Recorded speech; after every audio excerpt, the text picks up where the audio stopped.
دوباره برگشتیم. امروز سه شنبه است. سلسله بحث‌های روانشناسی که داریم روزهای سه شنبه در بخش متن زندگی و امروز اینجا با ما دکتر صاحب جمشید رسا هستند، استاد روانشناس. امروز در رابطه با بازی صحبت میکنن چطور میتونیم که اعتماد به نفس خود بلند ببریم. میخوایم که بیشتر صحبت ها را از اینا بشنویم تا بتونیم که اعتماد به نفس بلندی داشته باشیم. سلام، صبحتان بخیر جناب دکتر صاحب. تشکر. زنده باشین. به نام خداوند پاک و بی‌نیاز خدمت شما و بیننده خوب نازنین احترام تقدیم میکنم. آرزو دارم همه جور صحتمند باشید. سلامت باشید. خیلی خوش آمدین و برنامه بحثی که هفته گذشته داشتیم یک نگاه خیلی کوتاه اگه به او داشته باشین و امروز روی راه‌ها و کارهایی که میخواین حرف بزنین و عواملی را بر ما بگوین که میتونه اعتماد به نفس ما را بلند بسازه و بیشتر بسازه. میخوایم که بحث شروع کنیم. ما در دو برنامه قبلی در مورد تعریف اعتماد به نفس و شناختش و عواملش صحبت کردیم. امروز دوستا از او دو نتیجه گرفتن، یا که اعتماد به نفس مثبت داشتن یا منفی. امروز در مورد از که چطور میتونیم اعتماد به نفس ما اگه منفی مثبت بسازیم صحبت میکنم. اولین اصل سپردن ما به خداوند متعال است، توکل به خداوند متعال است. وقتی ما کار کوشش میکنیم، زحمت میکشیم، تلاش میکنیم، فرصت ها را از دست نمیدیم، از نیروی عقلی خود استفاده میکنیم، از امکانات خداوند متعال داده استفاده میکنیم، از کل از اینا استفاده کرده خود به خداوند متعال مسپاریم و شعار زندگی ما این میباشه که ما کار کوشش خودم میکنم، شد نشد. روزی که ما به این رویه پیش بریم مطمئن می باشیم در زندگی. ولی اگر همیشه نگران نتیجه باشیم و بترسیم که چطور خواهد شد، معلوم دارست که ما خوب پیش رفته نمیتونیم. بنابراین اولین شرطی است که ما خود به خداوند متعال بسپاریم. دومین اصل هوشیارانه زندگی کردن است، یعنی کنترل افکار ما، اصلاح باورهای ما. ما اصلا باورهای نادرست از کودکی گرفتیم که مثلا ما را گفتن نمیتونی، یا مثلا در فرهنگ ما رواج است به اندازه دانت گپ بزن، قد طبیبی گپ طبیبین و امثال از گپا. اینا کلش باورهای منفی است که برای ما داده شده. خوب است که از امروز اصلاح بسازیم. مثلا 3 تا تحقیق خدمت دوستا میگم، آرزو دارم که بتونیم پیام برسانیم. اولین تحقیق در قسمت فیل. در هندوستان فیلای بسیار بزرگ توسط یک رشمه بسیار کوچک بسته است. کسایی که اونجا میره برشان سوال پیدا میشه که فیل چوری رشمه را نمیکنه. میگه یک وقتی خرد بود ما را با این رشمه بسته کرده بودیم، اون وقت چندین بار تلاش کرده نتونسته. به این نتیجه رسیده که من این رشمه را کنده نمیتونم. ولی امروز که فیل هم شده این رشمه را دیگه فکر میکنه کنده نمیتونه، ولی که امروز میتونه، ولی باور غلط در ذهنش. زیاد ما از کودکی اینو تو باورهای غلط گرفتیم. یا 2 تا ماهی را از دریا میگیرن، یک ماهی کلان یکی خرد، که ماهی کلان ماهی خرده میخوره. اینا را میارن در داخل یک ظرف، یک شیشه نازک ولی قوی در بینشان میمونه. ماهی کلان هر وقت که ماهی خرده میبینه میره که بخوره، سرش به شیشه میخوره، افگار میشه، نمیتونه. بعد از چندین بار ماهی نزدیک میام خود به شیشه نمیزنه، دور میخوره. دانشمندا شیشه را پس میکنن، این دفعه شیشه نیست ولی ماهی بزرگ نزدیک میام پس دور میخوره. فکر میکنه که باز اگه پیش برم سرم به شیشه میخوره. زیاد ما وقتی چندین بار در زندگی تجربه بعد منفی داشتیم فکر میکنیم که بازم تو میشه. مثلا شاگردام میشه میگه من در مکتب یاد نگرفتم، فلانه جای رفتم درس یاد نگرفتم، حالیام به این نتیجه رسیده که دیگه من یاد نمیگیرم، باورش به این شده. دالی کی میتونه اشتباه باشه. تحقیق سیم در مورد 2 گروه سگا انجام دادن. 2 اتاق از وسط یک دیوارک کوچک بینشان ماندن. در یک اتاق یک طرف سیم برق گرفتن، یک طرف نگرفتن، اما در اتاق دیگر 2 طرف سیم برق گرفتن. یک گروپ سگا در اتاقی که در اتاق وقتی برق وصل میکردن، هر 2 گروپ برق میگرفت به طرف دیگه اتاق میرفتن. اونایی که طرف برق نبود استاده میشدن راحت، ولی گروپی که 2 طرف برق بود چندین بار تجربه میکردن، وقتی نمیشد با پلو خو میکردن که حداقل جریان برق کم شود. بعد از چندین بار برق دادن این سگا هیچ خیز نمیزدن، عاجل با پلو خو میکردن، فکر میکردن کو طرف برق از دیگه چرا بریم. جالبش بود هر 2 گروپ پس دمی اتاق می آورد که یک طرف برق بود یکی نبود. وقتی وصل میکرد سگایی که از اول در اتاق بود خیز میزدن به اون طرف، اما سگایی که در اونجا تجربه هر 2 طرف اتاق داشتن با پلو خو میکردن، دالی که این دفعه اوسو برق نبود. و جالبش می بود او سگا را میدید کارام ایستاده است، اما بازم اینا جرئت نمیکرد کو طرف بره. زیاد ما وقتی چندین باری شکستار تجربهش داشتیم به این نتیجه رسیدیم که باز شاید هم گپ شد که خوب است ایرام دوستان متوجه باشن. بله. موضوع سوم اصلاح نگرش و بینش ماست. متاسفانه ما دید ما به زندگی منفی می باشه. از نظر نگرش میشه انسان‌ها رو به 4 گروه تقسیم کنیم. گروه اول کسایی است که نگرش مثبت دارن، مثبت بین هستن، و تمام بخش‌های خوشبین و واقع بین. بله، هم نیمه پر گلاس دیدن، هم نیمه خالی. ولی توجهشون بالای نیم پر است. شکر میکشن که نیم گلاس پر است، اما به این فکر است چرا نیم خالی است، چطور میتونیم این نیم پر کنیم و اقدام میکنن پر میکنن. به این معنا هم از عیبای خود خبر هستند در زندگی، هم از خوبی‌ها، ولی توجهشون بالای خوبی‌ها. شکر میکشه یک سلسله خوبی‌ها رو دارن، اما دلیل عیبام پیدا میکنن و اقدام میکنن، اون دلایل اصلاح میکنن که این بسیار خوب است که دوستا از نوع مثبت بین باشن. ام شیرم که میگه کمال سر محبت ببین نه نقص و گناه، که هر که بی هنر افتاد نظر به عیب کند. نوع دوم انسانای بدبین هستند، منفی بین. اینا کی هستند؟ اینا هم نیم پر دیده نیم خالی را، ولی توجه از اینا بالای نیم خالی است. نق میزنن که چرا نیم خالی است و از بس که نق ناله میکنن لذت و نیم پر هم نمیبینن. یعنی در وجودشان یک سلسله خوبیام از بدیام، اما اینا چسبیده به بدیای زندگی خود و این قغور ناله و رنج که خوبی‌ها رو دیده نمیتونن. بازم شعری که میگه بود خار و گل با همه هوشمند، چه در بند خاری تو گل دسته بند. گل خار یک جاست ولی ما خوب است که از گلش لذت ببریم. نوع سوم انسانای خوش خیال است. خوش خیال چی معنا؟ تنها نیم پر دیده، از نیم خالیش خبر نیستن.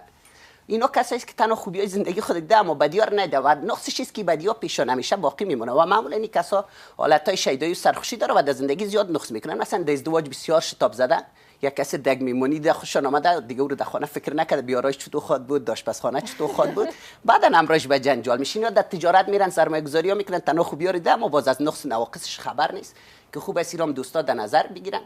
و بازم شعری که میگه اگر گویی که بتوانم قدم در نی که بتوانی و اگر گویی که نتوانم برو بنشین که نتوانی. اگر بگوییم که میتونیم میشه. و نوع چهارم که بدترینش از انسانای بدخیال است. انسانای بدخیال تنها بدی‌ها را میبینن از زندگی و اینا اشخاص افسرده هستند، هیچ خوبی در زندگی خود نمیبینن، تنها نیم خالی گلاسه میبینن و از بس که اینا رنج میکشه که هیچ چیز در زندگی برشان روشن نیست و میتونه اینا رو خراب بسازه.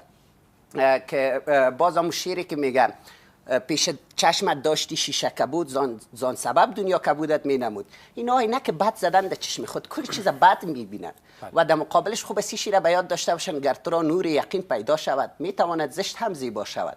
خوب است که اینا دید خود اصلاح کنن و از نوع انسانای مثبت بین باشن. یا بازی شیرم فراموشم نشه گر تو را عیبجویی باشد در سرش، نبینی ز طاووس مگر پایزشت. از کل طاووس مقبول اینا فقط شر است که چرا پای از طاووسی است. چند اصل دیگه هم است چون ما در برنامه بعدی با سرش بحث می داشته باشیم فقط اشاره میکنم. اصل دیگه است که ما باید در زندگی منظم باشیم. انسانی که کاربارش خانهش اولویت بندی در کارش اینا منظم است، اعتماد به نفس مثبت داره و از امروز اینا کوشش کنن دوستان منظم کنن اتاق خود، دفتر کار خود، ترتیب کارهای خود که مهم است که در برنامه بعدی با صحبت میکنیم. مدیریت و مسئولیت کارهای خود بگیرن. کسی که خودش مدیریت کارهای خود میگیره، خودش کارهای خود انجام میده، به نفسش مثبت میشه که دوستا آرزو داره متوجه شن. مراقب صحت و زیبایی و ظاهر خود باشن. یک آدم مریض اعتماد به نفسش منفی میشه متاسفانه. خوب است که ما ورزش کنیم، غذای خوب استفاده کنیم، به سر و وضع خود برسیم، بعدش ما اعتماد به نفس ما امروش مثبت میشه. حالی که یک آدم مریض معلوم داره که خوب کار کرده نمیتونه، که همونطور که گفتش داخل سلیم در بدن سالم است که خوب از دوستان حتی نوشته است که بخصوص برای خانما مثلا آرایش، لباس خوب اعتماد به نفس میده. 100% برای بگی لبخند داشته باشن بسیار مهم است. وقتی ما یک کسی را میبینیم که لبخند میزنه نشان میده که صحتمند است، خوش است، راضی است. سوی علمی خود بالا برن. علم ما را بسیار کمک میکنه. علم یک قدرت است. شما میفهمید در طول تاریخ قدرت فرق کرده. در اوایل قدرت زور بازو بود. هر انسانی که خوب تیز میدوید، خوب شکار میکرد، تو رئیس قبیله بود. آستاستای قدرت ارسی شد. شاه بود، اولادش که هیچ در آدم هم نمید بعد شاه بود. آستاستایی به سرمایه تبدیل شد. بعد از انقلاب صنعتی شما میفهمید سرمایه دارا مثلا پیسه داره، هیچ سوادی هم نداره ولی خرج میکنه، وکیل میشه، وزیر میشه و امثالش. هم آستاستا یک چیز دیگه جای باز کرده، تخصص. در دنیا امروز هر کس متخصص قدرت داره، نان حلال خورده میتونه، زندگی خوب جور میتونه. بنان خوب از دوستا سویه علمی خود بالا ببرن. تشویق کردن خود و دیگران این بسیار مهم است. ما خودمون وقتی کار خوب کردیم خود تشویق کنیم، آفرینت کار خوب کردی و دیگران رو بسیار مهم است کارهای خوبشون تشویق کنیم در خانواده، در دوستای ما و تشویق سبب میشه کارا دیگه بیشتر انجام بده. جناب رئیس صاحب چند نکته را ذکر کردین. یکی که شاید خودت هزاران کار خوب کرده باشی، من هم هزاران کار خوب کرده باشم، بیننده‌ای که بیننده هستن اونا هم شاید هزاران کار خوبی کرده باشن. اما یک چیزی که ما دیدیم، خودت هم شاید از او باشی، که پشت امی کارهای خوب یک تعداد افراد اشخاص هستن که هیچ نمیبینن امی کارهای خوبه، فقط و دنبال ازی هستن که چگونه بتانیم یک کار خرابی که از رسا سر زده، از ایمیل زده یا از بیننده‌ای که بیننده هستند سر زده، این را زود انعکاس بدیم. آیا این هم پایین بودن اعتمادشان نشان میده؟ پایین بودن اعتماد به نفسشان است، منفی بودنشان است، غرض و مرضشان است، حسادت است، رقابت ها است که پس میشه یک چطور بحث میتونیم جدا بازی داشته باشیم مبارزه سر از او. بکنیم؟ سر از این میشه یک بحث جدا داشته باشیم. من میترسم این بحث خلاص نتونم بانم، حتما در کدام برنامه سرش کمک میکنه. کمک کردن به دیگران بسیار مهم است که ما امروز دیگران کمک کنیم. چون این صفات ما در برنامه بعدی سرشون به تفصیل صحبت میکنیم، ولی فقط گذرا میگذاریم. موضوع دیگه ای است که ما شکرگزار باشیم. بسیار مهم است در زندگی ما. گفته شده شکر نعمت، نعمت تفضل کند، کفر نعمت از کفت بیرون کند. بسیار مهم است از چیزایی که داریم شکر خدایا و برای بیشتر شدنش تلاش کنیم که بسیار مهم است. یک صفت خوب بر خود انتخاب کنیم. معرفت مثلا بگیم من انسان شکرگزار هستم، من انسان صبور هستم، من انسان بردبار هستم، من پرتلاش هستم، من زحمت کش هستم. بجای از اینکه ما صفات بعد هر کدام افتخار داریم، ما آدم اساس هستم، محسود هستیم، اینا که صفت خوب نیست. ما صفت خوب بگیریم و اینو تکرار کرده بریم. بر خودم تو گفته بریم استا سرش باور میکنیم، در پشت کتابچه خود نوشته کنیم، در اتاق خود بانیم، حتی یک تار یک چیزی به دست خود بسته کنیم که به یاد ما بیاد. اگه ساعت ما در دست چپ ما در راست ما کار واسه که ساعت اینجا چون نیست، خب ما خواستیم که دیگه انسان خوب باشم، نشانی برای خود بانیم و برش تلاش کنیم. موضوع دیگه یعنی سرزنش او رفتارا را بشناسیم، به خود گفته بریم و باورش بله بکنیم. و یاستا باور ما میشه. سرزنش نکنیم خدا و دیگران را که بسیار باز صفت بد است. متاسفانه ما که یک گناه کردیم خود یک سرزنش میکنیم، ده ها بار دیگه او رو تکرار میکنیم پیش خود. برای جبران کار بد ما غیر سرزنش کردن هر چیز دیگه باید بکنیم، ولی سرزنش کردن موضوع را بدتر میسازه که ایران دوستان متوجه باشن. کلمات بد منفی را کوشش کنیم پس کنیم. زیاد ما عادت ما شده احمق، لوده، نمیتونی و امثال از این صفات خوب نیست که باید پس شوه. ترس از اشتباه، از شکست و از نظر مردم نداشته باشیم. این سه تا برک است که نمیمونه موتر زندگی ما پیش بره. کسایی که از شکست میترسه، کسایی که از اشتباه و از نظر مردم، اینا پسمان میشه که در این مورد باز بس خود کردیم. کارا رو به تاخیر نندازیم. متاسفانه بدترین عامل که نمیمونه ما موفق شیم و اعتماد به نفس ما خوب شه است که ما کارا رو به تاخیر بندازیم. نه کار اینا میالی کنیم، به هیچ عنوان نگوین بعدن وقت دارم، وقت نداری، نمیالی. فردا بر خود کارهای خود داره. کار امروز باید امروز کنیم. در زندگی ما هدف داشته باشیم که باز در مورد هدف برنامه خود داشتیم. مدیریت زمان داشته باشیم، از وقت خود باید درست استفاده کنیم و موضوع دیگه اولویت بندی کنیم. کدام کار ما اول، دوم، سوم ترتیب بفهمیم. ادب و اخلاق بسیار مهم است که سبب میشه اعتماد به نفس ما مثبت شود و انجام دهنده خوب باشیم. یک کار حتما تا آخر برسونیم. کسایی که اعتماد به نفس نداره شروع میکنن اما ختم نمیکنن. در پالیش را از روان درمانی کمک بگیرن، از روانشناس اگه مشکل دارن شناخت درمانی کمکشان میکنه و بالاخره دارو درمانی. به این معنا کسایی که اعتماد به نفس ندارن بعضن اینا آدمای بسیار مضطرب هستن و اگه پیش دکتر برن استراب خود دوا بگیرن و کنترل کنن، خود به خود میتونه که مشکلاتم پیش نر شوه.